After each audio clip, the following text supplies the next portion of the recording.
verse 13, awitan ng Panginoon sa taglay niyang kapangyarihan, purihin ang Panginoon sa taglay niyang kalakasan. Amen? Hallelujah! Purihin ka, O Diyos. Yes, God.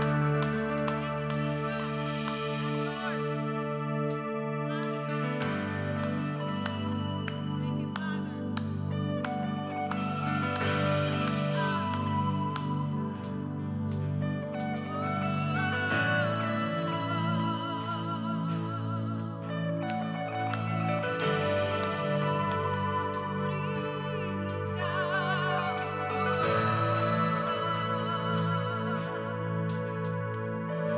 Sa gitna ng kaguluhan, ang tinig mo ay hanap.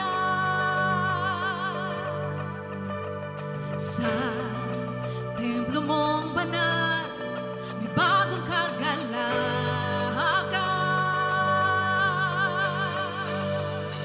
Ang tanging mananatili ay ang iyong sinabi.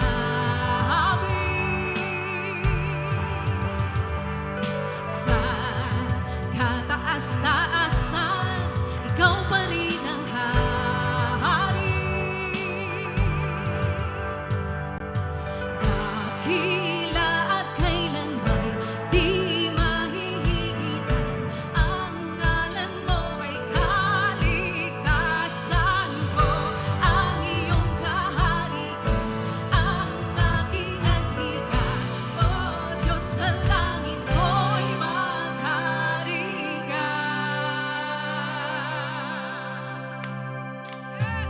Sa gitna ng kaguluhan, ang tinig mo ay hanap.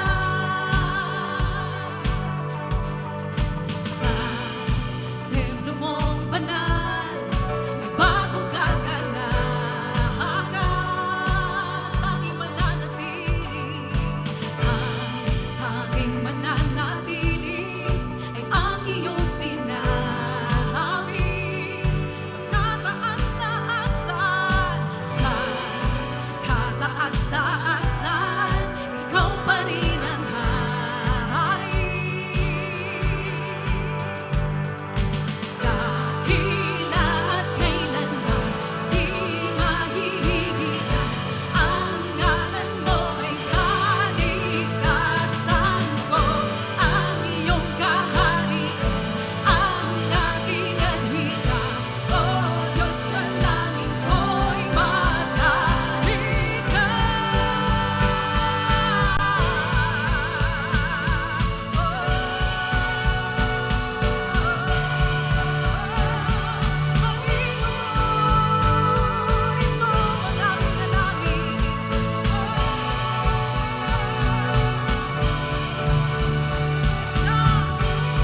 Sundin ang loob mo dito sa lupa, tulad ng sa langit.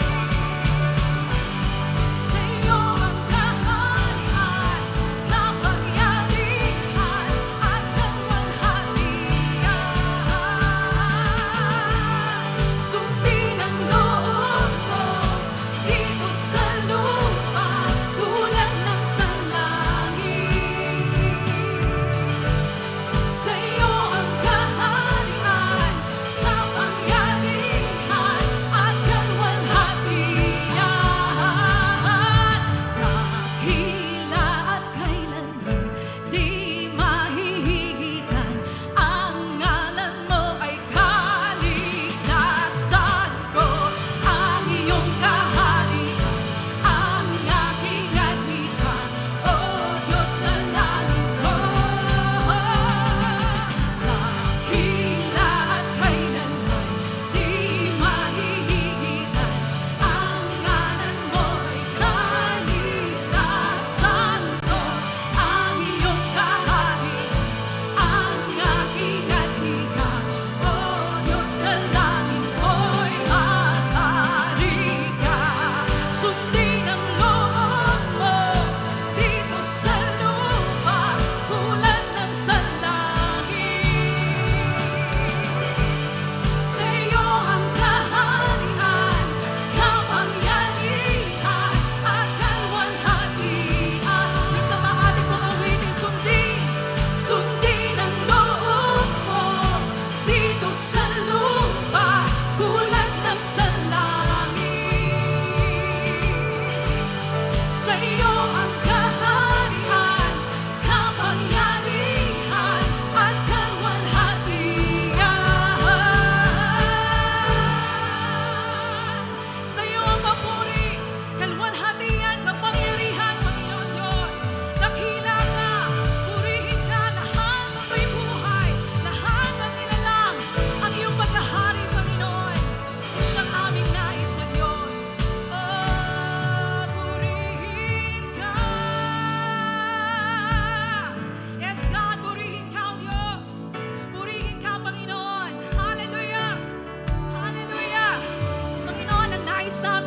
paghahari. Tunay nga sabi mo sa iyong salita, kung ikaw ay nasa sa amin, sinong laban sa amin? Wala, O Diyos. Kaya dapat lang napurihin ka, dapat na sambahin ka, Panginoon. Hallelujah! Yes, God! Thank you, Lord.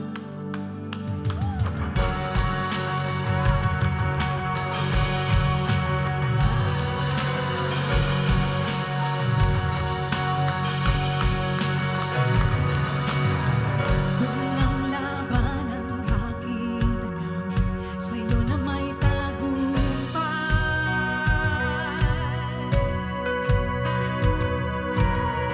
Kung ang bundok ang aking tanaw, kapangyarihan ay at sa kadiliman, ang pag-ibig mo ay ganap.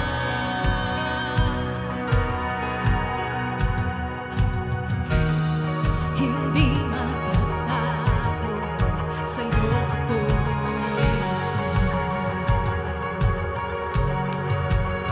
sa aking laban, ako'y luluhod, ako'y sasamba. O Diyos, sa laban ay sa iyo, ang aking takot sa'yo ay alay. Ako'y aawit, O Diyos, ang laban ay sa iyo.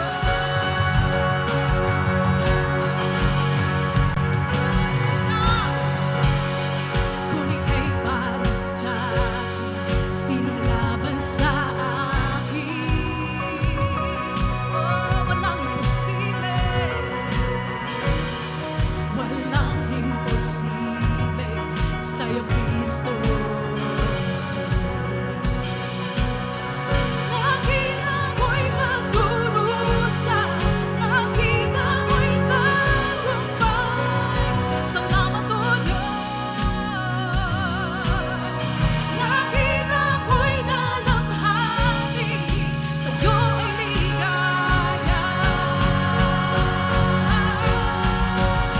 Sa aking laban, ako'y luluhod, ako'y sasamba.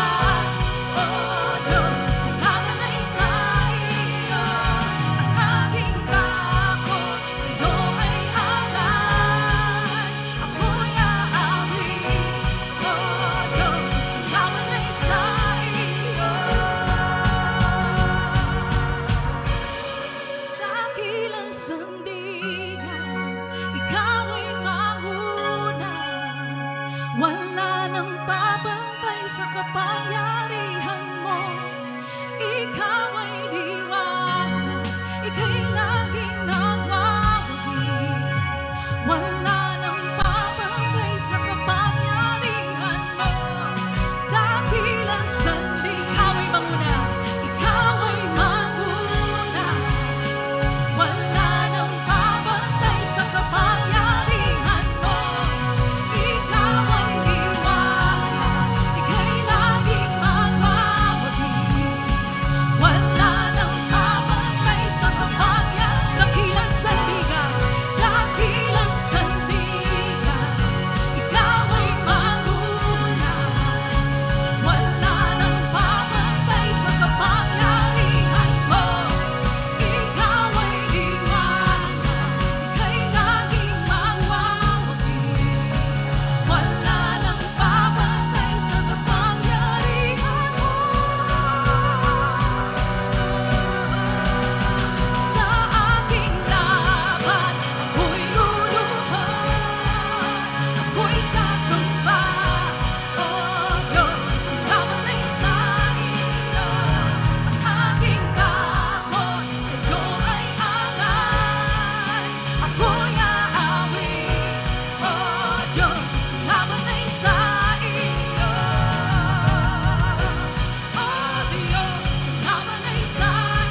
sa dakong lihim, mananatili sa iyong lilim, nang masumpungan ka sa dakong lihim.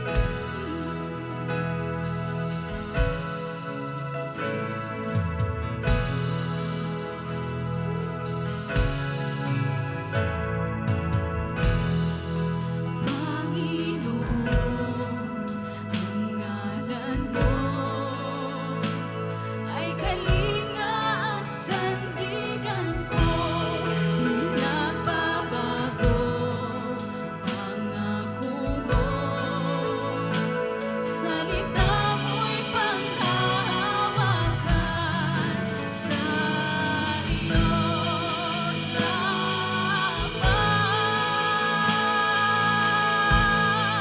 matatagpuan sa iyong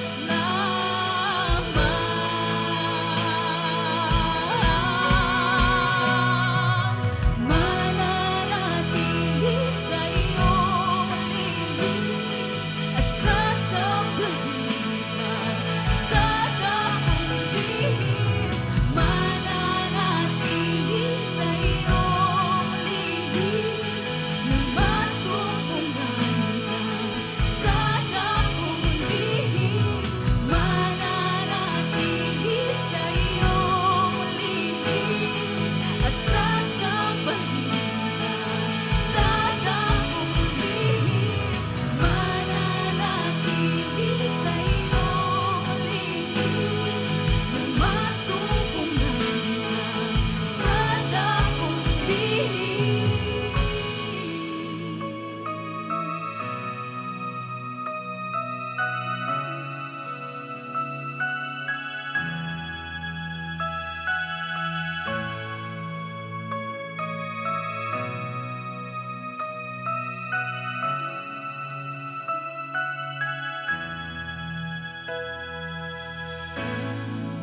Papuri ko ay tanging sa'yo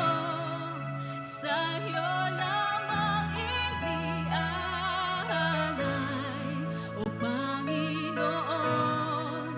Ang puso ko'y sa'yo magpakailanman. Ang papuri ko ay tanging sa'yo lamang iniaalay, O Panginoon.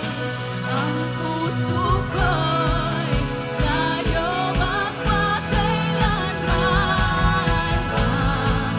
Ang papuri ko ay tanging sa'yo lamang iniaalay, O Panginoon.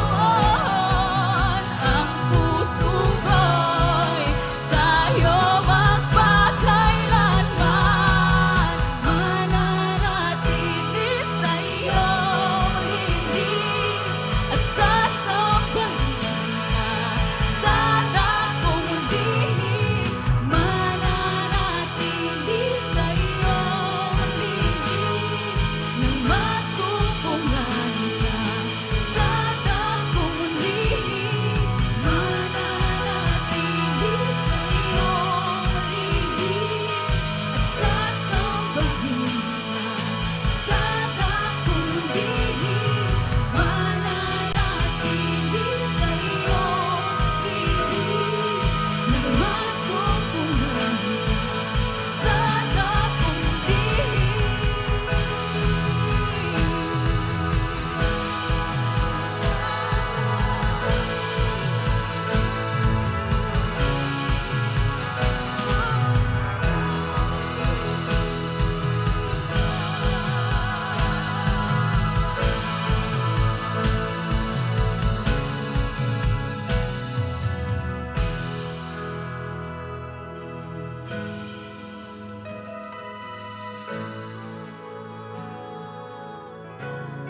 Sa pating awitin. Mananatili sa iyong lilim, at sasambahin ka sa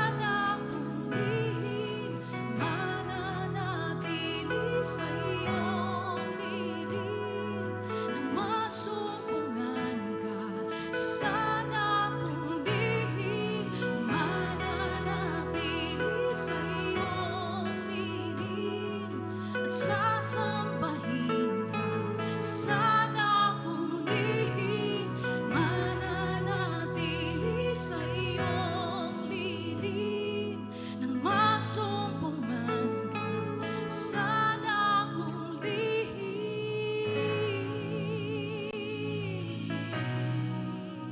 Oh,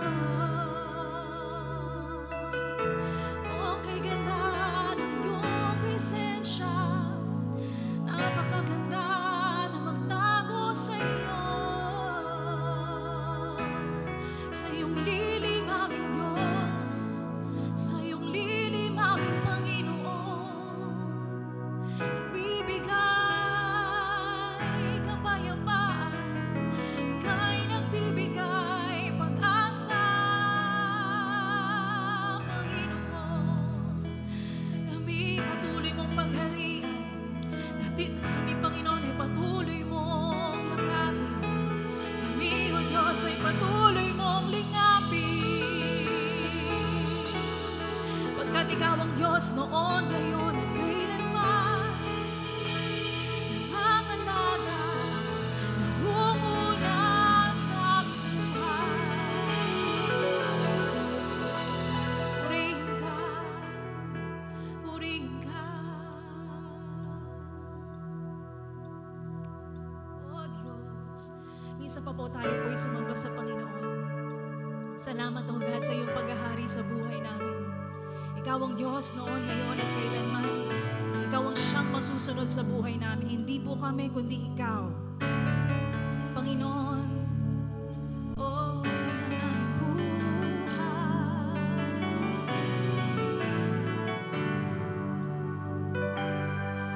O Diyos, Ikaw ang tunay na dakila sa mundo. Ikaw ang haring nagmahal ng tulad ko. Ginawa mong lahat, pag-ibig mo ay tapat at wagas. O Diyos, walang papantay sa kabutihan mo.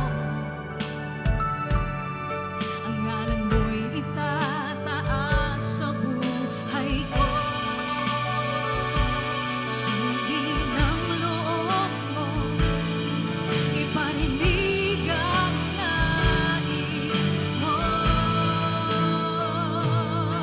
Sa lahat ng panahon, Diyos ka sa amin. Sa lahat ng oras, nariyan para sa amin. Panginoong Jesus, purihin ka. Dakilain ka sa buhay ko, aming Ama.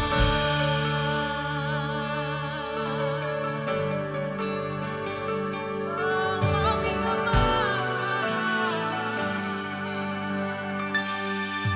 O Diyos, Ikaw ang tunay na dakila sa mundo. Ikaw ang haring nagmahal ng tulad ko. Sundin ang loob mo, sundin ang loob mo. Iparinig ang nais mo. Sa lahat ng panahon,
Magliwanag ka sa buhay ko. Aming Ama.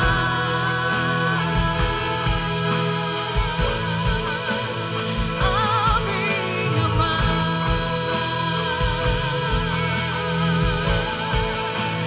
Aming Ama.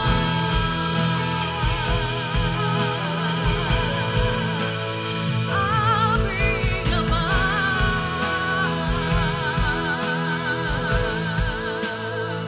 Sa aming Diyos na buhay, sa aming Diyos na higit na makapangyarihan sa lahat, sa aming Diyos na aming pong patuloy na sandigan, sa aming Diyos na laging umiibig, nagpapatawad.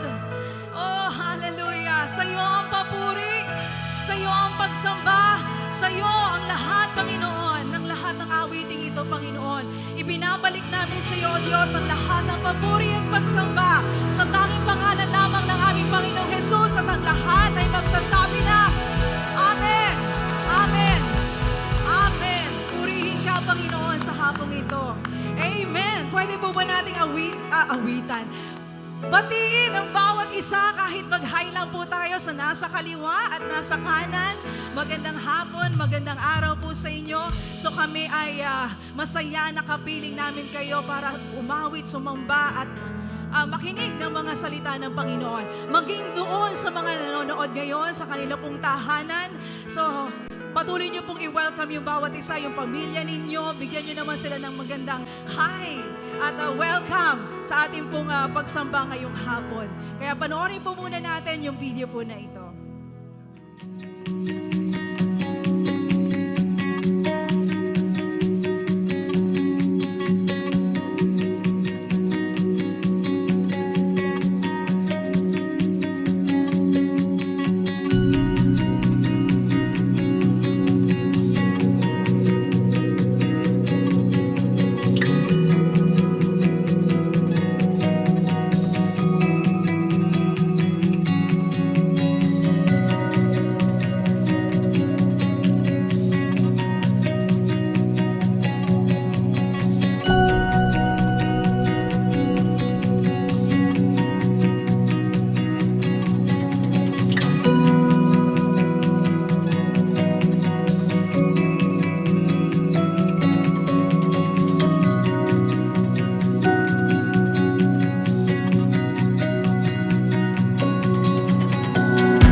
Amen. Come on, muli nating palakpakan ng Panginoon. Woo! Hallelujah. Hallelujah. Nandito po ang presensya ng Diyos. Naniniwala ka ba na nandito ang ating Panginoon? Amen. Sa mga nanonood po dyan sa kanilang mga cellphone po, magandang hapon sa inyo. At kami po ay masaya na makasama namin kayo sa gawain na ito. Lalo na po sa mga bago po at kayo lang nakarating o nakapunta. Welcome sa New Life North Metro. Amen. And of course, syempre, yung ating mga attendees, physical service. Amen. Sa wakas. Amen. Sa wakas. Ba't parang lobat yata? Ano nangyari? Amen. Meron pa bang ilalakas siyang pagpuri at pasasalamat sa ating Panginoon. Amen. Maraming salamat. Welcome po sa mga umaten sa ating Taglish service. Ako nga po pala si Dennis Sabunita at kinararangal ko po na makapagturo sa harapan ng mga pogi at magagandang na nandito. Amen. Na anak ng Diyos. Amen ba? Tignan mo nga yung katabi mo. Naniniwala ka ba na maganda at pogi yan? Na, alam mo yung paganda ng paganda. Papogi ng papogi kahit naka-mask, no? Amen? Para iba, no? Talaga, bro. Okay, salamat po. Grabe, napakaganda. Napakaganda ng worship po natin. Salamat sa worship team. And you know what? Sa mga gusto pa pong umaten sa English service at saka sa Tagalog service, pwede na uli kayong mag-register tomorrow's Monday. Ipapakita po namin yun sa online, sa pamamagitan po ng page ng New Life North Metro. And kung may mga katanungan po kayo, just ask sa mga volunteers. At yung mga volunteers po natin na masisipag ay talagang willing na sumagot sa inyong mga katanungan. Amen? And we encourage you to come, to celebrate one another, to celebrate Jesus. Naniniwala ko ang taong, alam mo yung pinagpapala ay mahilig mag-celebrate. Lalo na kapag sineselebrate niya ang ating Panginoong Yesus. Amen? Amen po ba? Sa mga nagse-celebrate dyan, amen. Sa oras na ito, magse-celebrate tayo ng goodness ng ating Diyos. But before that, let's pray. Father, in Jesus' name, we thank you for this day. We thank you, Lord God, nakasama ka namin. Sabi mo, Lord God, 2 o 3 na nagsasama, Panginoon, you are in the midst of us. Kasama, nananampalataya, nagpupuri, you are in the midst of us. Lord, naniniwala ako na meron kang gagawin sa hapon na ito. Meron kang gagawin sa mga nandito, sa mga kasama namin, Panginoong Diyos, sa physical service, at sa mga nanonood po sa online. Have your way. Ikaw ang kumulos. Ikaw ang kumilos, Panginoon. Kung may mga unnecessary things, mga hindrances, we nullify that, we rebuke that in Jesus' mighty name. And let the Spirit of God flow.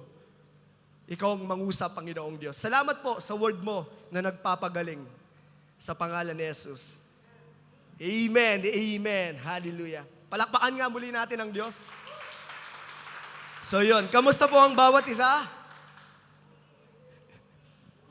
Mabeauty pa rin. Yan, amen, no? Mabeauty pa rin. Eh, mga lalaki, kamusta dyan? Mapugi pa rin. Amen, kamusta po? Grabe, napakaganda ng mensahe ng ating pastor. Kanina po, it's all about the will of God. Amen. And yung alam mo yon, importante na ikaw at tayo ay konektado sa church. And this past few months, 2 months or 2.5 months na pinag-uusapan po natin ay ang kaharian ng Panginoon. Hallelujah. No? Kumbaga, although naririnig ko na ibig sabihin ng kaharian although may alam na ako, may idea na ako sa kaharian, pero there is much more pa pala sa kaharian ng Diyos. At napakaganda po na ang ating Panginoong Kristo ay patuloy po tayong nire-remind. Patuloy po tayong pinapaalalahanan at patuloy po tayong sinasabi at tinuturuan na tayo ay mabuhay sa kaharian ng Diyos. Gusto ng Panginoong Kristo na maranasan mo, ikaw, ang kaharian ng Panginoon. Hindi mo lang marinig, kundi maranasan. Yun ang kalooban ng Diyos sa atin. Kaya nga naparito si Jesus upang maranasan mo ang kanyang kaharian at ang kanyang katwiran. Are you getting this? Sabi nga dito, sa Mateo chapter 6, verse 9 to 10. English ang lalabas, pero babasahin ko ng English, pero itatranslate ko naman ng Tagalog. Sabi dito, in this manner, therefore, pray. Our Father in heaven, hallowed be your name, your kingdom come, your will be done on earth as it is in heaven. Yan ang sinasabi sa atin. Yan ang tinuturo ng ating Panginoon. Remember this, ang kausap ng ating Panginoong Kristo rito ay mga disipulo, mga leaders, mga naglilingkod sa Panginoon. Tinuturuan tayo at patuloy tayong pinapaalalahanan ng ating Panginoong Kristo na yung kinakausap mo sa langit ay tatay mo. Na meron kang tatay na nasa langit. Pag sinabi mong Father, ibig sabihin po neto, provider. Amen. Are you getting this? Ibig sabihin neto, protector. Jesus was reminding to us na ito yung Diyos mo, kapatid. Hindi mo lamang siya Diyos, ama mo rin siya. Sino po ba yung mga tatay dyan? Isa, dalawa? Hindi ka ba proud? Sino yung mga ama dyan? Taas ang kamay. Mga ina, mga nanay. Sa mga magiging ama. Woo! Woo! Hallelujah! Amen. Praise God. Sir Martin, I love you. Insan ko po yan. Ito yung tinuturo ng ating Panginoong Kristo. Jesus was reminding us na you are a child of God, na meron kayong relasyon. Na meron kang connection, kapatid. Yung wifi mo, unlimited, hindi ka lamang nakadata. Na ang kinakausap mo, tatay mo. Na ang sinasabi ng Panginoong Kristo po sa atin, huwag kang hihingi sa Diyos o sa tatay mo na para bang pulube.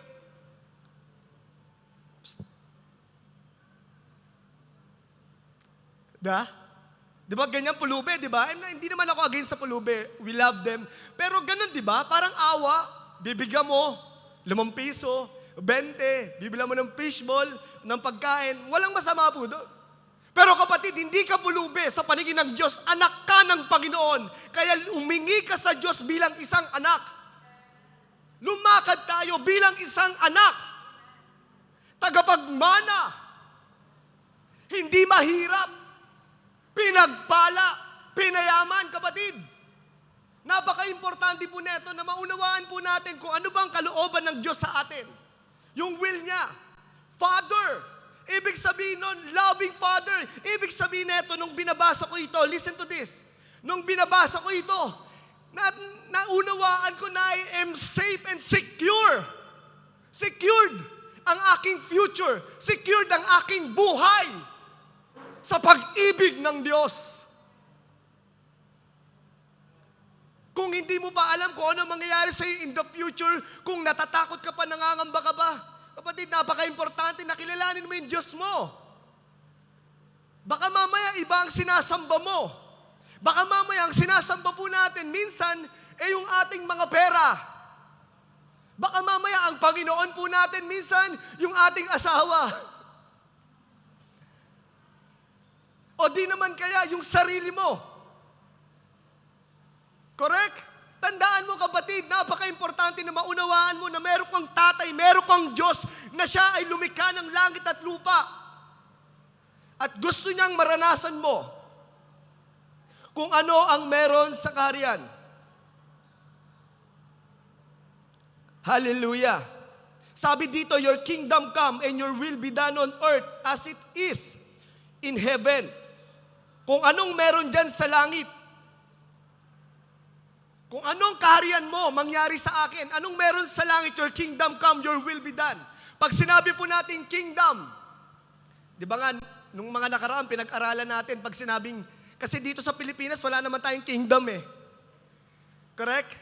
Meron tayo dito, ano ba meron sa atin dito? Enchanted Kingdom. Grabe. May Enchanted Kingdom, pero hindi puro ganun. Alam mo yung kapatid, yung Enchanted Kingdom, hindi puro laro-laro yun eh. Pero honestly, lumaki tayo dito sa gobyerno, sa democratic country. Di ba? Kaya hindi natin masyadong mag-gets kung anong ibig sabihin ng kaharian. Pag sinabi mong kaharian, kapatid, ito ay isang pamamahala ng Diyos. Merong king, merong authority, merong power. Amen. Sa kaharian ng Diyos, kapatid, merong hari, may nagro-rule, merong in authority, which means He is the last word. He has the final word. And meron siyang power. Sabihin mo nga, power. Tignan mo yung katabi mo. Yan, may power ba? Kili-kili, power. May power, may kapangyarihan. Kaya nga, alam mo, naituro ko na ito, pero gusto ko lang i-remind kayo, mga kapatid. May pagkakaiba sa authority and power. Sabi nga ni Pastor Eds nung nakaraan, example po natin pag sinabing authority, yung mga traffic enforcer. Kahit anong ganda ng sasakyan mo, kahit bagong-bago yan, kahit Ferrari pa yan, kahit 18-wheeler pa yan, basta pag may authority siya, wala kang magagawa. Are you getting this? Pag sinabi niyang stop, titigil ka. Pag hindi ka tumigil, huli ka. Correct? Merong authority at merong power.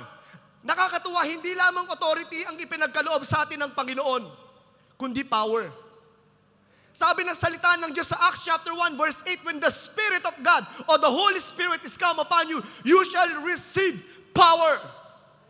And I got the power. Then I got the power. Amen. You shall receive power, dunamis. What does it mean? Supernatural, extraordinary. Nagagawa mo at magagawa mo yung mga imposibleng bagay dahil sa kapangyarihan ng Espiritu Santo. So Jesus Christ was reminding us na meron kang power at hindi limitado ang buhay mo. Amen. Hindi limitado. Akala mo yan na yon? Akala natin na ito na yan. No. There is much more sa ating buhay Kristiyano. Hindi lamang ito yon, kapatid. Alam mo ba ang apoy? Hindi yan titigil. Hanggat hindi nauubos lahat. Tama? And the Holy Spirit represents fire. Hindi titigil ang banal na spirito hanggat hindi mo na ma-maximize ang buhay Kristiyano. There is much more. Meron pa. Hindi pa ito. Nagsisimula pa lang tayo, mga kapatid. Kaya huwag kang makontent. Be thankful. Be grateful. But there is more. Amen? Sabihin mo nga sa katabi mo, sign language lang, there is more. Naka-social distancing naman tayo. There is more. Hallelujah, much more. There is power. It represents hindi ka limitado. Dahil meron kang Kristo. There is much more. And His kingdom, meron diyang health, good health, kagalakan, merong love, merong blessing, merong provision, merong protection. Amen? Sabi nga ng salita ng Diyos sa Psalms 91, ang Diyos ang ating depensa. Kung kinakabahan ka, kinakatakot ka dahil akala mo merong aatake sa iyo, mga nganib ka, no. Kasinungalingan ng takot mo. Dahil ang tunay, ang Diyos ang iyong protection. Amen? Sabi ng salita ng Diyos, kapag pinili mo siyang Diyos na mag-iingat sa iyo, kailanman hindi makakaranas ng kahirapan ang iyong tahanan. Ang Diyos ang aking depensa. Pag sinabi mong silungan, kapatid, sa Israel, meron silang parang malaking pader. Kapag masama ang paligid, lalo na may bagyo, ang bagyo doon, sandstorm, buhangin. Hindi ko lang sure kung bumabagyo ba ng tubig doon sa Middle East. Meron naman, pero bihira. So ngayon, pag may mga ganun, or di lang naman bagyo, kapag may atake ng kaaway, meron silang silungan. Merong pader na malaki, na hindi basta-basta magigibayan. Kaya napaka-importante ng wall ng Jerusalem. Napaka-importante ng wall kasi yun yung protection nila. It represents protections. At malino, kapatid, na ang protection mo ay ang ating Diyos. Kaya don't worry. Be happy. Amen? Parang nakaganon kayo, nakasimangot kayo. Okay lang ba kayo? Amen. Inaantok ba kayo? Hindi naman. Hindi naman? Amen? Palakpakan nga natin ang Panginoong Kristo. Hallelujah! Alam mo, kapatid, yung mga maiingay, champion yon. Amen? Walang tahimik na champion. Amen? So lahat ng mga champion dyan, mag-ingay. Amen? Ayo, come on, yan. That's what dumundag ka, pumalakpak ka, mag-amen ka. Alam mo yon? How you get? Hallelujah. Walang maingay. Natalo. Lahat panalo. Hallelujah. Sa kanyang kaharian, merong proteksyon, merong wholeness, may kabuuan, may kapayapaan, may rest, merong Father, merong Savior, merong manggagamot. At sabi ng Panginoong Kristo, ito yung gusto niyang maranasan, let your kingdom come, your will be done. Ito yung ipag-pray mo. Kesa yung kung ano-ano ang hinihingi mo, ito ang unahin mo. Ito ang i-prioritize natin. Ang kanyang kaharian. So meaning to say, kapag ikaw ay nasa kaharian ng Diyos, you are safe, secured ang future mo. Ganun ang tatay. Iniisip nila kaya ang tatay, nagtatrabaho sila, hardworking sila, halos hindi natutulog kasi iniisip niya yung kanyang family, yung kanilang kinabukasan. Amen po ba? What more si Abba Father? Ano na lang ang mangyayari sa kinabukasan mo? Anong mangyayari sa future mo? Kung ang tatay mo sa langit ang nag-iisip niyan para sa'yo. So anong iniisip mo? Ba't isip ka ng isip? Ayaan mo ang tatay mo sa langit mag-isip ng future mo. Ayaan mo yung tatay mo sa langit ang mag-isip ng kinabukasan natin, kapatid. Yung pangangailangan mo, yung mangyayari sa'yo in the future, ano ba mangyayari? Yung bahay mo, yung tahanan mo. Ayaan mo. Unahin mo lang. Ang isipin mo lamang ang kanyang kaharian. And all these things shall be added unto you. Amen? Tinuturo na ng ating Panginoong Diyos ang buhay na madali, ang buhay na magaan. Huwag mo nang pahirapan. Paano natin pinapahirapan? Pag inuunahan mo si Lord. Pag mas marunong ka pa sa Diyos, pinapahirapan mo ang sarili mo. Listen to this, mas marunong sa'yo ang Panginoon. Amen? Agree ka ba doon? Yes. Amen. Mas marunong sa atin ang Panginoon. Mas alam niya kung ano yung ginagawa niya. Let your kingdom come. Your will be done. I'm safe, secure. Ibig sabihin yan, relax ka lang, sagot kita. Amen? Relax ka lang. Sagot ka ng ating Panginoon. Paano yun? Wala na ba akong gagawin? Of course, may gagawin ka. Pero pwede ka namang gumawa ng nagre-relax. Meron kasi yung gawa ng gawa pero stress na stress. Amen? Trabaho ng trabaho pero grabe ang stress. Pwede ka naman magtrabaho, kalooban ng Diyos ang pagtatrabaho pero mag-relax ka, kapatid. Relax mo yung isip mo. Gawin mo kung ano yung kaya mong gawin. At ayaw mong gumawa ng mga imposibleng bagay ang Diyos. Sabihin mo nga, kingdom. So, sa madaling sabi, ang nais ng Panginoon sa atin po ay yung will niya ay maging will mo. Yung kalooban ng ating Panginoon ay maging kalooban natin. Sabihin mo nga, will. Alam mo, kanina pinag-usapan natin God's will. Sabi ni Pastor Ets. Di ba? God's will. And you know what? Etong church, kapatid, ito yung extension ng kingdom ng Panginoon. Ito yung extension ng kaharian ng Diyos. Amen? Thank you, Brother Abe. Grabe, napakalupit talaga ni Abe. Ay, by the way, shout out nga pala, palakpakan natin yung ating physical and disinfectant team. Hallelujah. Salamat sa team ko. Grabe. Mabuhay kayo. Amen. Lahat naman po ay masisipag. Nasaan na ba ako? Wala tuloy ako. Ha? Will of God. Amen. Sabi mo nga kalooban. So, ibig sabihin, itong church natin, extension. Extension ng kaharian ng Diyos. At dito mo matatagpuan ang kalooban ng Diyos. Kansan-san ka pa kasi nag-aanap eh. Nandito lang sa church. Amen. Huwag ka nang lumayo. Andito lang eh. Baka hindi mo lang nakikita. O baka may iba kang tinitignan. Siya tinitignan ka, ikaw hindi mo siya tinitignan. Nakaready na, kapatid, nakaabang na, luto na, ikaw na lang ang hinihintay.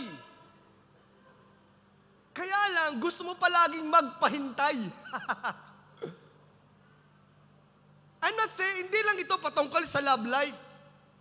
Patungkol din ito sa kinabukasan natin, mga kapatid. Alam mo, there are people na para bang ina-isolate po nila yung kanilang mga sarili. Nilalayo nila yung kanilang sarili sa simbahan. Inilalayo nila yung kanilang sarili doon sa extension ng kaharian ng Diyos. Doon sa extension ng kalooban ng Diyos. I remember one time ako dati, nung nasa New Life Alabang ako, kaya hindi ako masyadong nagsasama sa mga grupo doon. Dahil alam mo yun, para bang masyado akong baka mamaya mapahiya lang ako. Or wag na, nahihiya ako. Ayoko makisama sa kanila. Uma-attend ako palagi. Lagi ako nag-a-attend, pero lagi kong inilalayo yung sarili ko sa mga tao. Kasi baka mamaya, kung anong sabihin nila sa akin, baka may masabi, baka mapahiya lang ako. Masyado akong insecure dati sa sarili ko. Kaya kasi, syempre, of course, pag lumaki kang independent, dala-dala mo yan. Tama? Kaya ko naman ako pa. Lumaki nga ako, wala sila ako pa ba? Kaya ko, pero hindi kapatid. Hindi ka tinawag ng Diyos para mamuhay lamang na mag-isa. Hindi ka tinawag ng Diyos para i-isolate mo ang iyong sarili. Are you getting this?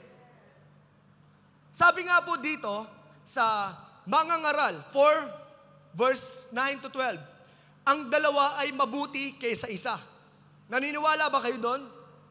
Mas marami ang bunga ng anumang gagawin nila. Two is better than one, sabi ng salita ng Diyos. Kapag nabuwal ang isa, may mga times na minsan babagsak eh. May mga times na minsan tayo ay malulumo. May mga times na minsan mapapagod ka o masasaktan ka. Kapag may nabuwal ang isa, may itatayo siya ng kanyang kasama. Amen? Kawawa ang nag-iisa sapagkat walang tutulong sa kanya kapag siya ay nabuwal. What does it mean? Kawawa yung mga taong ina-isolate palagi nila yung sarili nila. Sa mga, alam mo yun, para bang lumalayo palagi. Nandyan ka ba? Kung malamig ang panahon, maaari silang magtabi sa higaan upang parehong mainitan. Ngunit saan siya kukuha ng init kung nag-iisa siya? Alam niyo yung uling? Sa bagay, puro induction na, tsaka alam mo yun, di ka lang na ngayon eh. Nung unang panahon, nung naabutan ko pa yun, nag-uuling kami. Alam mo yun, obserbahan mo kapatid, kapag yung isang pirasong uling ay nag-iisa, kahit nagbabaga siya, aandap-andap. Obserbahan nyo? Then, magugulat ka na lang, unti-unti na siyang manghihina. Pero pag yung mga uling ay sama-sama, lalo silang lumalakas, nag-aapoy sila kapatid. Lumalakas, nag-aapoy, nag-aalab. Amen. Sabi dito sa verse na ito, kapag ikaw ay nalabigan, kapag wala kang kasama, walang magbibigay sa'yo ng apoy. So kapag palagi nating nilalayo ang ating sarili, lalo na sa mga man of God, manghihina ka. Kaya pala may nanlalamig. Kasi pinipili po nila na palaging mag-isa. I-isolate ang sarili kasi kaya ko naman, ako pa, magaling ako, may Lord naman, may Holy Spirit naman eh. Wait! Yes, of course, may Diyos tayo. Pero si Lord, disenyo niya na makasama ka sa kanyang gawain. Tinatanim niya ang bawat isa sa kanyang simbahan. Tignan mo yung katabi mo. Sige, wag mong tignan. Tignan mo lang, sige. Wag mong panggigila. Tignan mo lang. Di ba ang cute? Pabata ng pabata. Palago ng palago kasi nasa tamang lugar. Naitanim sa gawain ng Panginoon. Amen. Are you getting this? So ngayon, sabi nga ng ating pastor, to fulfill your destiny, you need revelations and relationship. Pag sinabi mong revelasyon, you need word, you need instruction, we need God. Tama po ba? Hindi mo pwedeng sabihin naniniwala ka sa Diyos pero wala kang salita ng Diyos. Magkasama po sila palagi. May Diyos at merong salita ng Diyos. Hindi mo pwedeng, mahal na mahal ko si Lord, in love ako kay Lord, pero hindi ka nagbabasa ng salita ng Diyos. Mahal na mahal ko si Lord, pero wala kang time sa church. Wala kang time sa gathering na mga mananampalataya. Hindi, dapat match yun. We need God. Sabi nga, maaaring ang Diyos kaya niyang mabuhay ng wala ang tao. Kaya niyang mabuhay ng wala ang tao. Pero ang tao, hindi niya kayang mabuhay nang wala ang Diyos. Hindi mo kayang mabuhay nang mag-isa. Hindi mo kayang mabuhay nang wala ang Diyos, kapatid. Are you getting this? Nandyan ka pa ba? Bakit parang ang seryoso nyo? Medyo naninibago lang ako. Okay lang ba kayo? Kumain na ba kayo? Gusto nyo bang kumain? Mag-pray tayo kay Lord. Amen, hallelujah.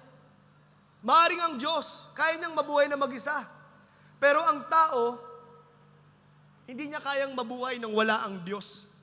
Kapag nabuhay ka nang wala ang Diyos, para kang nagtampo o parang kinaawayan mo yung buhay.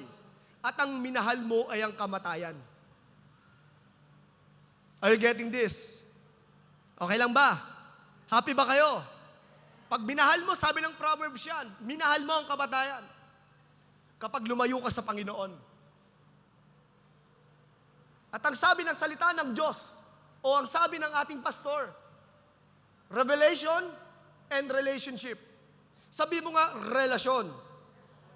Hindi lang ito patungkol sa love life, kasi pagka sinabing relasyon, yung mga single natin dyan kinikilig .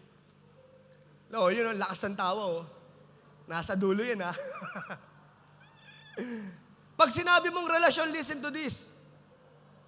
Ito yung mga tamang tao. You need a right people. Sabi mo nga, tamang tao. Paano mo masasabing tama yung tao? Kapag may tama ba? Kapag palagi ba siyang tama, tama siya. May kakilala ka bang taong lagi siyang tama? At ikaw mali? Lahat na lang ng diskusyonan nyo, lahat na lang pag-uusap nyo, lagi siyang tama at mali ka. Kahit kailan, hindi siya nagkamali. Kulang na lang sabihin niya hindi siya nagkakasala. May kakilala ka ba nun? Walang sikuan . Of course, wala dito niyan. Amen? Sa labas, meron. Amen? Pero, ano bang ibig sabihin nito? Kailangan mo ng tao. Tao na nakakakita, natatakbo, kasama ka. Hindi papalayo sa Diyos, kundi papalapit sa Diyos. Malalaman po natin kapag maling tao, nilalayo ka sa Diyos. Wag ka na, magsisimba ka pa. Naku po, born again. Naku po, mga... Pag nilalayo ka, kapatid, kahit mahal mo pa yan, kahit pogi pa yan, o kahit maganda pa yan, kapag nilalayo ka sa kaharian ng Panginoong Diyos, maling tao yan. Dahil ang tamang tao ay inilalapit ka, pinupush ka, ini-encourage ka, kapatid. Are you getting this? Kapag struggle siya sa buhay mo, kapag toxic siya, mag-isip-isip ka. Dahil ang pagpapala ng Diyos ay walang halong kabigatan. Sa madaling sabi, may kagaanan ang mga tama o padala ng ating Panginoong Jesucristo. Are you getting this? Kasi, listen . Sige, palakpakan natin si Lord. Amen. Listen to this. Ang demonyo nagpapadala din yan. Correct? Kasi may battle . May padala din yan, kapatid. Kaya be wise. Mag-discernment. Mahal ko . Hindi nga kayo para sa isa't isa. Siya ang buhay ko . Siya ang mahal ko . Okay lang magmahal. Ipag-pray mo na lang. Pero kapatid, merong nakalaan na tamang tao sa'yo. Natatakbo. Anumang mangyari kasama mo. Pawis man, walang tulugan. Iilan lang kayo, kapatid, pero kasama mong tatakbo. Kapag nahihirapan ka, may sakit ka, nandyan. Hindi yung kapag may pera ka lamang, nandyan. Mon, real talk? Nandyan pa ba kayo? Tamang tao. So going back to our topic, ang Panginoong Diyos natin, ang ating Panginoong Jesucristo, gusto niyang maranasan mo yung kaharian niya at ang kanyang kalooban. Kaya minsan sumasablay po tayo, kaya minsan nahihirapan po tayo dahil pilit nating nilalabanan yung kalooban ng Diyos. nating nilalabanan yung gusto niya sa atin. Kaya ka laging nasasaktan.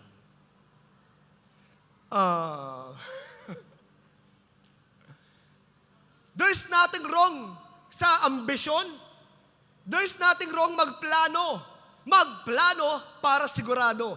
I am ready. Tama. Hindi masama po yun, kapatid. Pero kapatid, kapag ikaw ay nasa kalooban ng Diyos, nasa winning side ka. Amen. Nasa tamang lugar ka. Nasa tamang linya ka. Baka mamaya takbo ka ng takbo, wala ka pala sa linya. Alam mo yung sa marathon? Sino po bang mga karerista rin? Ay, karerista. Iba pala yung karerista, no? Karera.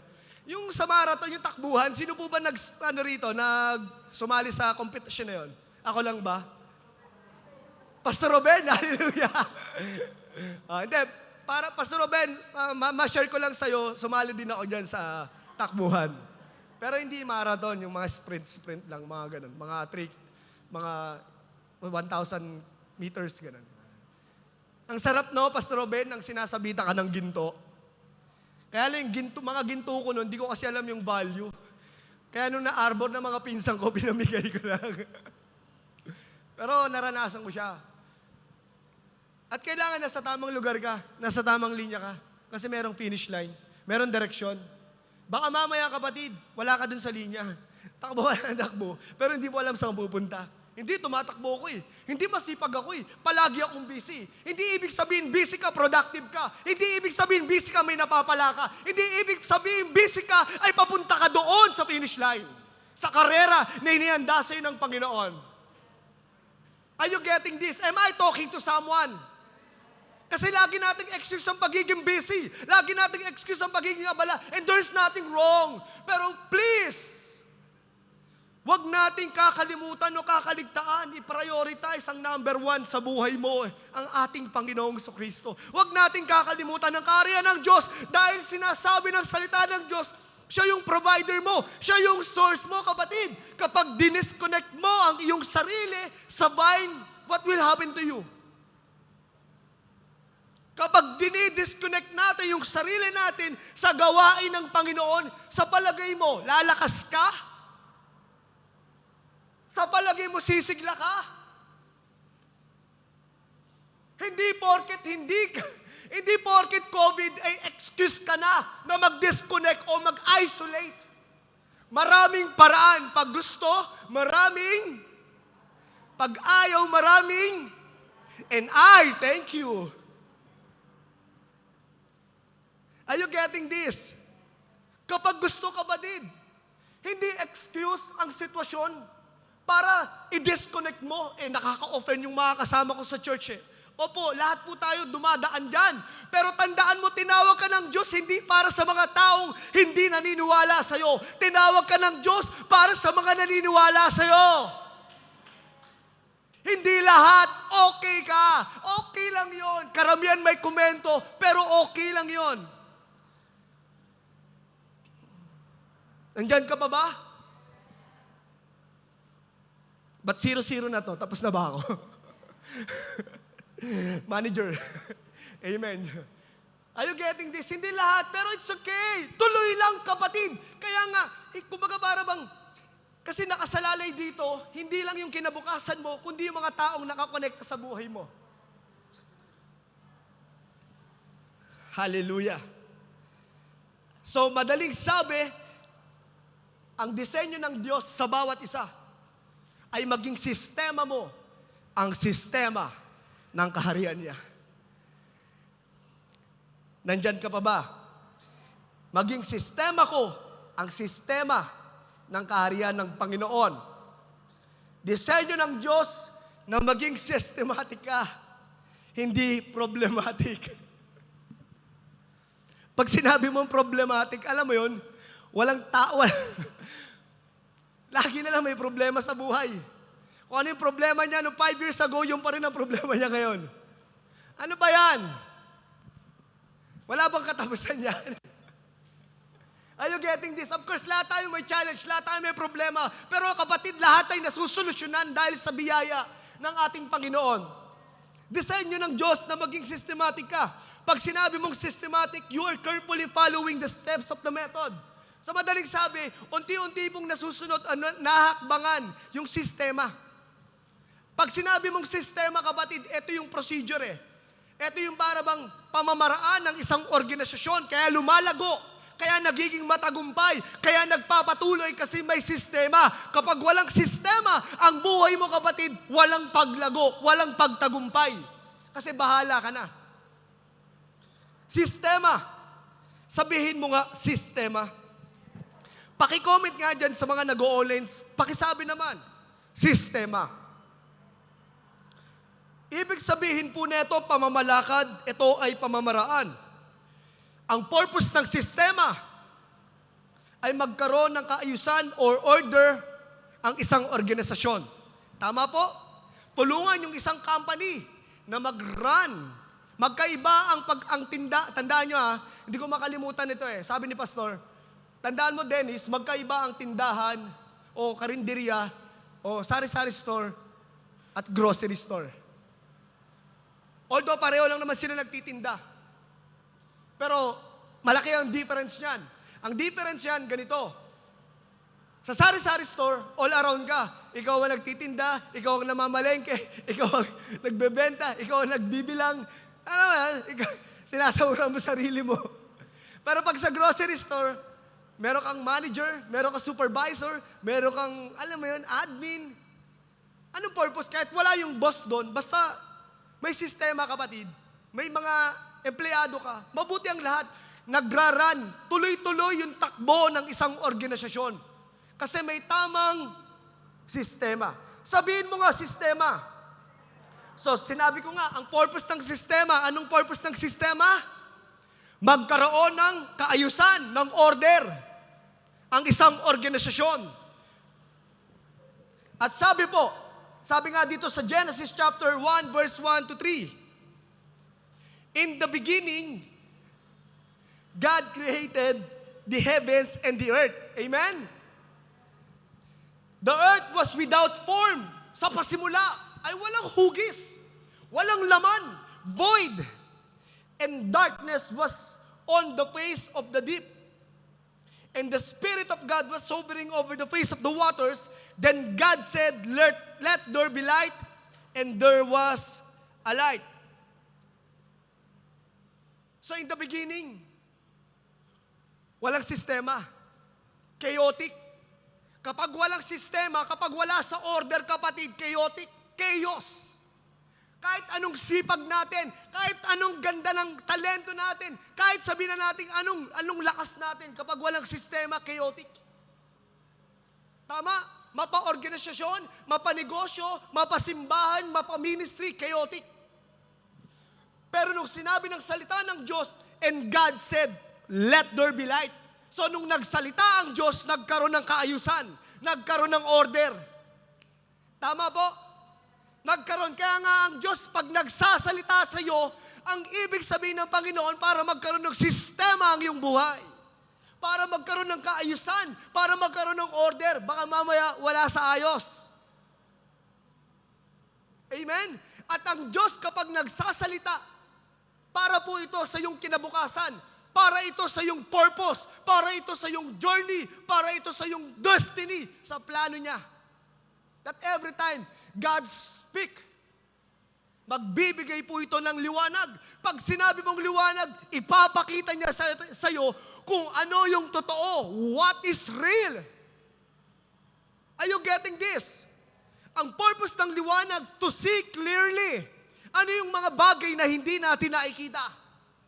What's real? Nandyan pa ba kayo? Amen. So kapag ang Diyos ay nagsalita, nagdadala ng kaayusan at hindi kaguluhan. Kung may makilala ka na kapag nagsasalita ay nanggugulo, it's not God. Dahil ang purpose ng Panginoon, kaayusan. Ang kalooban ng Diyos, kaayusan. Sa iyong pamilya, sa iyong sarili, sa ating ministry, sa ating mga trabaho, pati sa ating mga anak. Kaayusan. Kaya kung may maririnig kang mga salita na wala sa ayos, na alam mong magnanakaw sa'yo ng saya, ng kalungkutan, o ng kalaka, o magdadala sa'yo ng kalungkutan, na nakawin yung lakas, it's not from God. Salita na nagkokondena, it's not from God. Salita na ahatakin ka pababa, it's not from God. Dahil ang salita ng Diyos ay may liwanag, may kasiyahan, may kaayusan, nagpapagaling. Are you getting this? Baka mamaya sa area ng buhay mo, kailangan mo ng salita ng Diyos para gumaling. Kasi yun ang disenyo ng Panginoon, emotionally, physically, mentally, spiritually. Disenyo ng Diyos na umayos ka. Sabihin mo nga sa katabi mo, umayos ka. In Jesus' name. Inutusan. Amen po. Eto kapatid, hindi natin magagawa ang bagay na ito kung wala tayong sistema. Kung walang sistema ang simbahan, salamat na lang sa karunungan na ibinigay ng Diyos sa ating pastor at sa kanyang mga ministry head. Sistema, nagdadala ng kaayusan. Kaya lumikha ang Diyos ng alam mo, listen to this. Ang Diyos ay lumikha, nagsalita siya, nagkaroon ng kaayusan, nagkaroon ng order, para magkaroon ng sistema. Yung araw magbibigay ng ulan. Yung araw magbibigay ng liwanag. Yung ulan magbibigay ng magdidilig. Tama, bituin para sa oras. Alam mo yon, may sistema kapatid, bago niya nilikha si Adan at si Eva. Bago niya nilikha ang tao. Inayos muna ng Panginoong Diyos ang lahat dahil ayaw kang mahirapan ng ating Panginoon. Hindi ka loob ng Diyos na nahihirapan ka. And God said, sabi ng salita ng Diyos, saan ba? Di ba kumbaga para bang, nilalang nga ng Diyos ang tao ayon sa kanyang kalarawan. Sabi dito, bukod doon, nung nilikha ng Diyos ang tao, pinamahala sa kanya ang lahat. Be fruitful and multiply. Subdue and domain. Amen. At pinagpala niya, sinabi niya, magpakarami kayo. Sabihin mo nga kapatid, magpakarami tayo.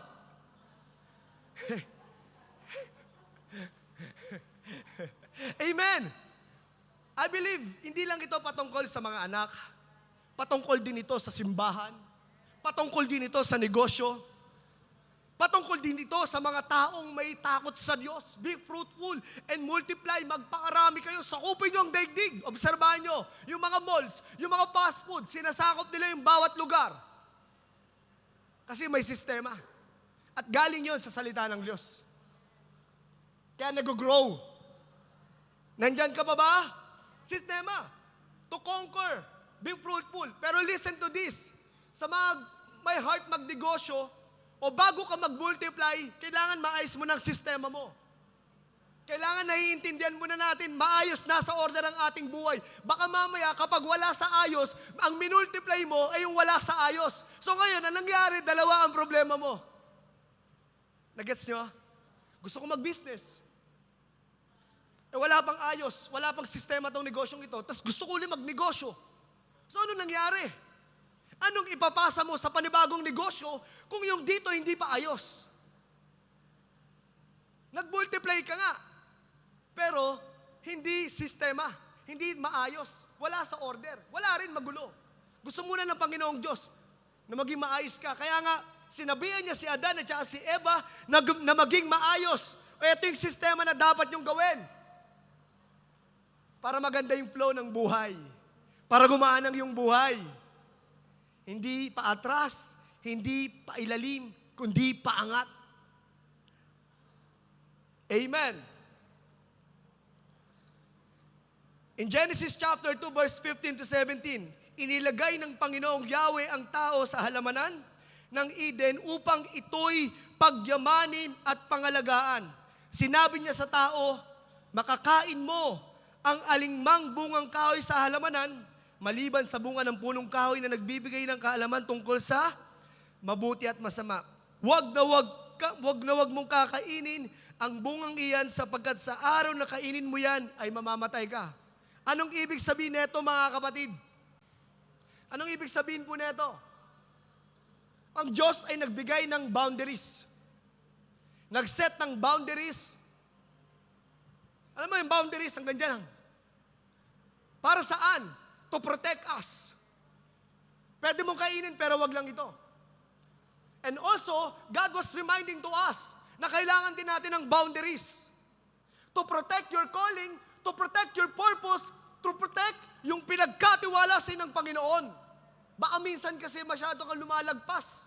Ang nangyari kasi dito, lumagpas si Adan at si Eva sa boundary na ipinagkaloob o sinabi ng Panginoong Diyos. Anong nangyari?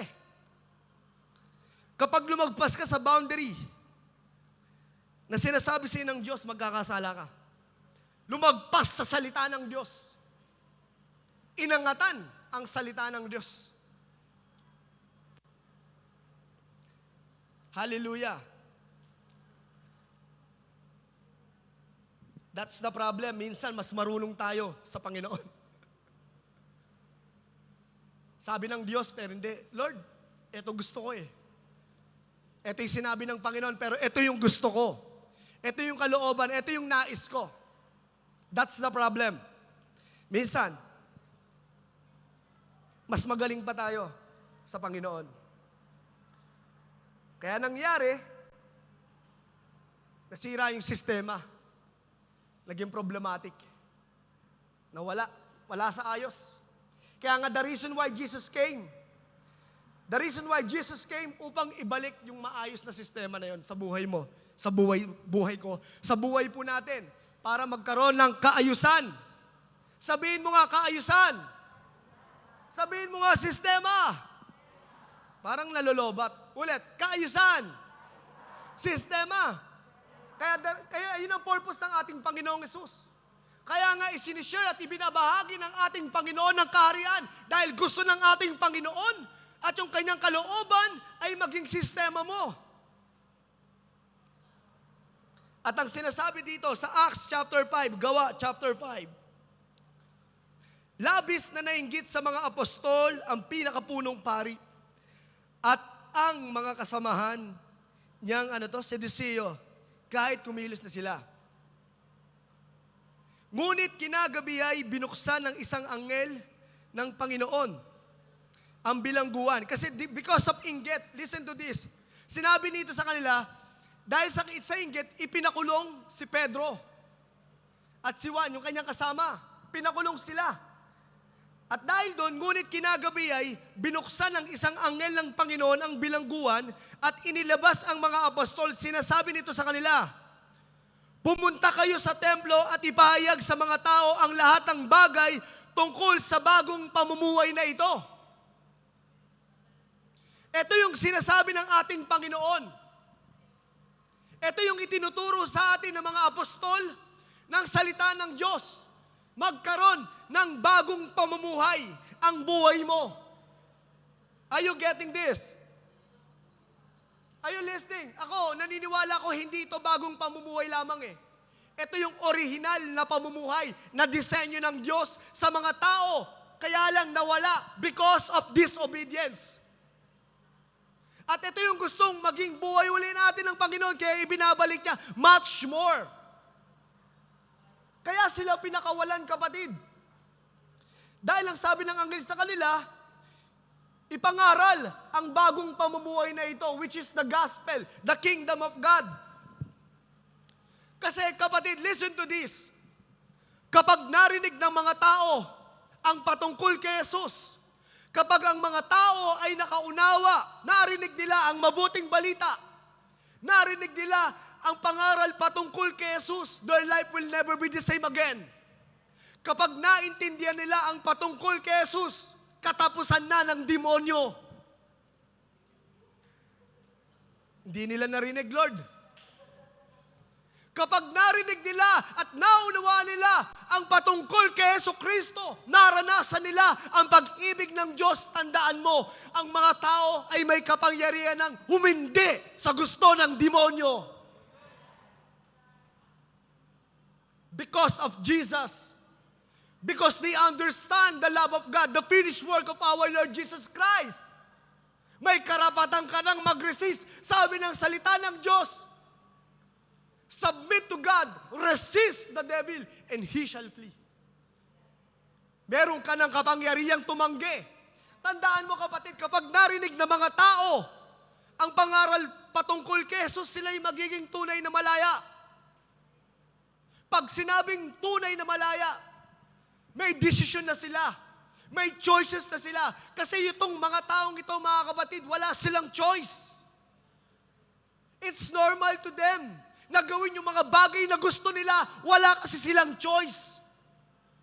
Kaya nga kapag narinig nila si Jesus, ipinangaral mo ang Panginoong Kristo, sila'y magiging tunay na malaya. May choice na ako. Ihindihan ko lang tong jablong ito. Tong pangit na to. Dahil walang ibang angat. Tandaan mo. Hallelujah. The problem is, kaya may mga taong hirap na hirap kasi ang hari nila ay hindi ang Panginoong Hesus eh. Hindi sa kanila ang final word. Walang final word sa buhay nila. Ang final word sa buhay po nila ay yung mga gusto nila, yung nakikita ng mata nila, hindi yung final word ni Jesus. Kaya sumasablay ang buhay, kaya basag ang buhay, kaya aping-api, lumalakad sa biktima dahil wala si Jesus sa kanilang puso. Nandyan ka pa ba?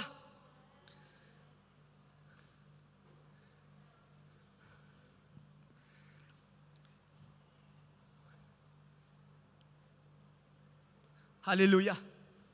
You know what? Sabi nga ng salita ng Diyos dito, mga kapatid.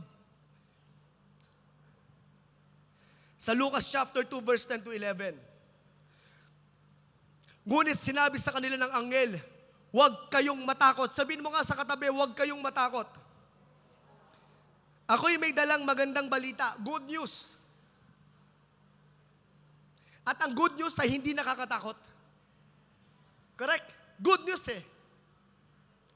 Sabi niyan, para sa inyo na magdudulot ng malaking kagalakan. Hindi ito extraordinary joy. Hindi ito yung saya na ibinibigay ng Facebook, ng bagay, ng mga material na bagay o ng tao. Ito yung kagalakan na mula sa Diyos. Ito yung kagalakan na galing sa kaharian. Ito yung kagalakan na gustong maranasan mo ng ating Panginoon. At yung kagalakan na yan ay hindi maaagaw ng kaaway. Dahil galing yan sa ating Panginoong Hesus, niregalo po sa atin. Isinilang sa inyo ngayon sa bayan ni David ang tagapagligtas, ang Kristong Panginoon.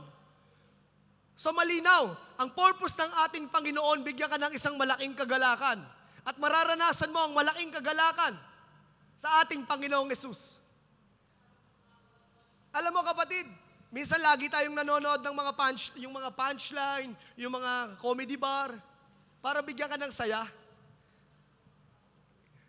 Para bigyan tayo ng tawa, ng ngiti. Tama? Sino ba? Ako dati kasi nagtrabaho ako dyan eh. Katrabaho ko before, sila Vice Ganda, sila Poo, sila Ethel Buba, yan. Pero hindi ako komedyante ah. Waiter ako noon, sila yung komedyante.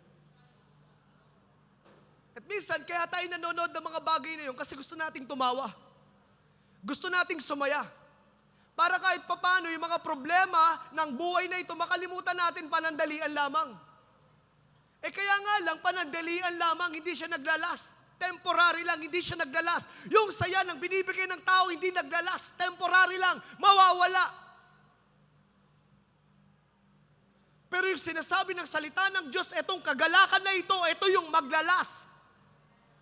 Ito yung tunay, ito yung totoo, ito yung kagalakan. Kaya minsan may mga naghihina ngayon, kapatid. May mga nalulungkot. May mga parabang pigang-piga na, hapong-hapo na. Ang bigat-bigat na lang ng kanilang buhay. Dahil walang joy. I'm not talking hindi ko sinasabi yung pangalang joy ah. Kagalakan na mula sa ating Panginoong Kristo. Kasi ang joy, ang kagalakan, nagpapalakas ng tuhod Alam mo yun, para muli kang bumangon. Para muli kang magpatuloy. Sabihin mo nga, kagalakan. Yun ang purpose ng ating Panginoon. At sinabi po, sa Mark chapter 1, verse 14 to 15, I think this is the last verse. Ito na yung last verse ko. Nandyan pa ba kayo? Sabi dito, now after John was putting in prison, Jesus came to Galilee, preaching, hallelujah, the gospel of the kingdom of God. Amen. Saying, the time is fulfilled, and the kingdom of God is at hand. Repent and believe in the gospel. Repent. Sabihin mo nga, repent. Repent. Sabihin mo nga, repent. Meron akong narinig na isang pastor. Sabi niya dito, kasi pag sinabi mong repent, change the way you think. Baguhin mo yung takbo ng iyong isip. Baka kasi kung saan tumatakbo yan eh. Wala namang patutunguhan. May nakakausap ako, hindi daw siya nakakatulog, gabi na. Bakit? Ano ba iniisip mo? Yun nga ang problema bro eh, wala akong maisip. Iniisip mo kung anong iisipin ko. Alam mo yun? Kidding lang yun. Pero ganon, baka kung saan tumatakbo, baguhin. Para magkaroon ng patutunguhan. At ang sabi dito, pag sinabing repent, talikuran mo yung mali. At harapin yung tama. Ulit. Pag sinabi mong repent, talikuran mo yung pangit, yung mali, at harapin mo yung tama. So many of us, tinalikuran nga natin yung mali, pero hinarap mo din, mali. Eh kaya nagkandaloko-loko na. Kaya maling-mali na.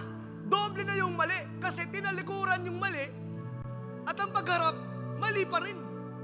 Ang sinasabi ng Panginoong Diyos, talikuran mo kapatid. Yung mali at ang harapin mo yung tama. Ano yung tama na yun? Yung kalooban ng Diyos. Yung disenyo sa iyo ng Panginoon. Yung unang ginawa sa iyo ng Diyos, baka mamaya kasi nakakalimutan mo na. Dahil sa daming problema, dahil sa dami mong pinagdadaanan sa buhay, mas madami na yata yan. Minsan ganito kapatid nung nilikha ng Diyos ang langit at lupa, lahat sabi ng Panginoong Diyos, kala Adan at kala Eva, lahat yan para sa'yo. Pero wag lang yon. Minsan kung ano yung wag, yun yung gusto natin. Yung para sa atin, ayaw na natin. Repent. Dahil nandito na ang kariyan, hindi natin mauunawaan ng malinaw kapag ang palagi mong tinalikuran mo yung mali nga at ang ginarap mo, mali pa rin. Paano mo makikita yung katotohanan, yung liwanag? Sabi ng Panginoong Jesucristo rito sa oras na ito, sa mga nanonood po, repent. Baka kailangan may babago. Baka kailangan ng bagong isip. Yun lang naman ang kailangan gawin natin kapatid Sabi nga may narinig nga din po ako, sabi nga hindi naman natin kailangan baguhin yung sarili natin Hindi mo kayang baguhin ang sarili mo. Pero yung isip mo kaya. Ang gusto lamang ng Diyos sa ating kapatid ay ibalik o bumalik doon sa tunay na disenyo ng Panginoon sa'yo. Ba't ka ba niya tinawag? Ano bang purpose mo? Ba't ka ba nandito? Ba't ba tayo magkakasama? Anong purpose mo? Baka mamaya, wala na akong purpose bro. Kasi bigo na ako nagkamali ako Lahat naman nagkakamali, lahat nagmimintes, lahat tayo pinoproseso. Pero may next time pa naman kapatid. May second chance sa Panginoon. Bangon ka lang kapatid. Kasi alam mo, ang buhay ay tuloy-tuloy. Laging bago ang umaga, laging may bukas. Wala nang bukas kapag hindi na sumikat ang araw sa'yo. Yun na yung last mo. Pero hanggat sumisikat ang liwanag, hanggat sumisikat ang araw, ibig sabihin nun, may pag-asa. Are you getting this? So ngayon, kapatid, kung naririnig mo to at para bang you are hirap na, Lord, wala na eh. Kung na alam gagawin ko, suko na. Wala na, sorry Lord. Nahiya na ako sa'yo. O sorry Lord, ayoko na. Pagod na ako eh. O Lord, para bang wala na Lord, wala nang tatanggap sa akin. Wala na magmamahal sa akin.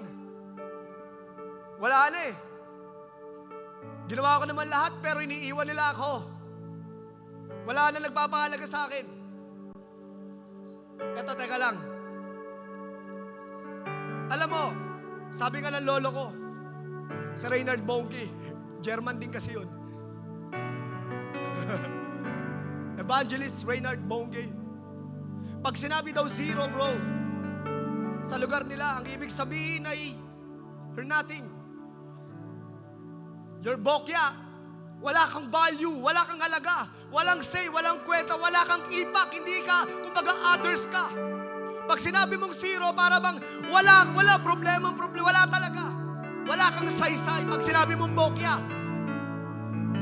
At alam naman natin yan, kahit madami ang zero, kahit madaming zero yung laman ng cheque mo, kung puro zero lang yan, walang value yung cheque mo.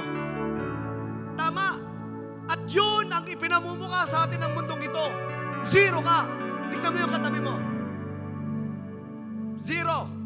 Wala eh. Or nothing. Wala may pagmamalaki, walang talento.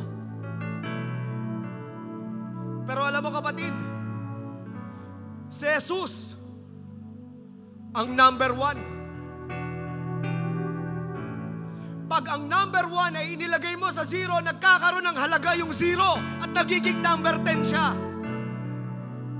At kapag si Jesus ay napasayo, may value ang buhay mo. Hindi ka na bokya kapatid, may halaga ka na. Hanggat nananatili si Jesus sa trono ng Diyos, mananatiling mahalaga ang iyong buhay. Sa lahat ng mga zero dyan, taas ang kamay. Ako lang ba? Number 10 lang kami.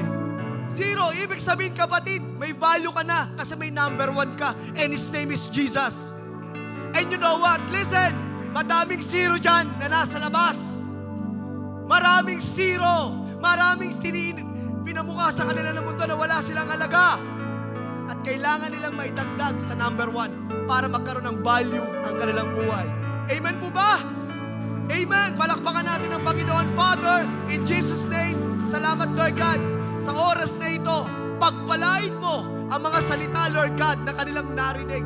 Bigyan sila ng lakas, ng kapayapaan, ng sigla, Panginoong Diyos. At tulungan mo po sila na magtuloy sa pagsamba sa iyo, Panginoong Kristo.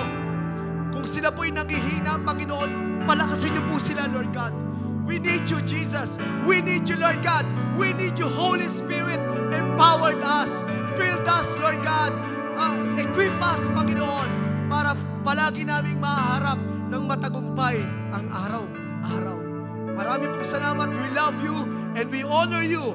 In Jesus' name we pray. And everyone says, Amen and Amen. Yan na ba yung pinakamalakas sa palakpak sa ating Panginoon? Sa number one ng buhay natin. His name is Jesus. Amen. Hallelujah. Sa mga nanonood po sa kanilang mga tahanan, marami pong salamat sa pagdalo. At muli po, kinagagalak po namin na makasama kayo. Pagpalain kayo ng Diyos at magkita muli po tayo sa susunod na linggo sa oras po ng 2:00. We love you, New Life, North Metro. God bless!